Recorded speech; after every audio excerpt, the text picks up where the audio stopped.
conditions qui lui permettent le soir de pouvoir rentrer chez lui et d'être fier de ce qu'il a exécuté. La question du contenu local, ce n'est pas parce qu'on est une entreprise sénégalaise qu'on peut s'exenter de respect du contenu local. Vous êtes tous assujettis à ces préoccupations-là. La question de la préservation de l'environnement, nous sommes tous assujettis à ces obligations-là, on devra les respecter.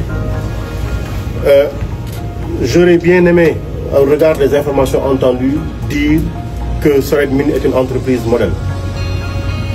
Mais vous entendez l'inspection du travail, le régional des mines, l'ITIE, l'environnement, tous ont des contentieux ouverts sur un manque de respect notoire par rapport à l'autorité qui est investie du mandat de l'État dans leur secteur d'activité.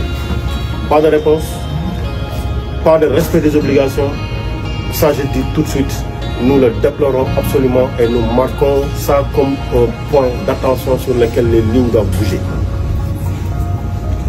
Et je précise, on ne va pas durer, parce qu'après ce qu'on dira, les conclusions qu'on en fera, on les fera ailleurs. Mais prenez les dispositions utiles pour être en conformité avec les prescriptions de la loi sur toute la chaîne de vos obligations environnementales, en droit social, sur le contenu local et sur le respect des obligations auxquelles vous êtes assujettis, sur la transmission des informations utiles. Et nous avons transmis une mise en demeure pour des informations que nous avons demandées. Ces mises en demeure-là, elles vont être complétées par toutes les requêtes présentes et confirmées sur lesquelles vous devez répondre. Je précise bien, quand vous recevez les correspondances, vous devez répondre sous quinzaine et nous donner les informations. Comment se fait-il que les tests techniques, que vous ne puissiez pas donner au régional des mines pour appréciation? Comment est-ce possible? Donc vous êtes à peu près dans une zone où personne ne parle, on n'a aucune information. C'est pas possible.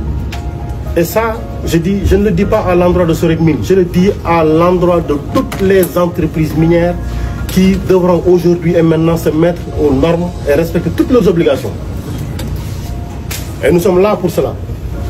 Je précise bien, le ministre de la Santé, le ministre du Travail, le ministre de l'Éducation, le ministre des Forces armées, le ministre du Travail, le ministre de l'Environnement, tous sont intéressés à ce qui est en train de se faire. Et nous ferons un suivi collectif de toutes les obligations, mais de toutes les entreprises minières. Pour le moment, on va s'arrêter à ça. On va s'arrêter à ça, mais sachez-le, vous avez un rappel à l'ordre. Vous avez un rappel à l'ordre. Et croyez-nous, Monsieur le Président de la République, comme Monsieur le Premier ministre, sont tout à fait déterminés à ce que les prescriptions de la loi soient respectées. Et s'il fallait prendre des mesures définitives, on les prendra. Parce que les mines, l'or, tout le monde en a besoin.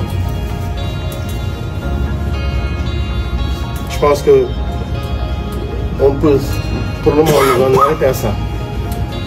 Et après, de manière très administrative, faire le suivi du reste et voir quelle rectification ils sont prêts à. Beaucoup, Monsieur le ministre. J'ai pris les noms des employés qui sont prononcés ici. Je ne voudrais pas que demain qu'ils soient inquiétés dans l'exercice de leur mission. Nous en faisons un point d'attention. Nous en faisons un point d'attention. Et d'ailleurs, jusqu'à la présence des délégués, Monsieur le ministre, il faudra continuer à leur parler à eux-mêmes pour qu'ils continuent d'être nos interlocuteurs ici. En attendant, merci beaucoup.